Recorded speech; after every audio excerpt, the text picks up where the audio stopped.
everybody, today I'm going to tell a story.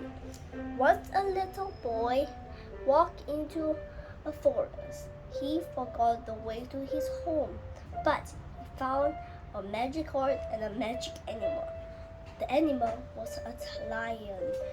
The power, he don't know how to use it. He found someone else who found it too. He knows how to use it. But then he asked how to use it. Then he knows. Everybody found one. They fight and fight and fight. But have an evil one who don't enjoy. He found the evil one and attack all one that person who is the boy. He fights him, but he was not defeated yet. He was fight again. Keep fighting. Then he found the ultra rare one, the light one, who track the bad animal away in the car, and the person is in jail.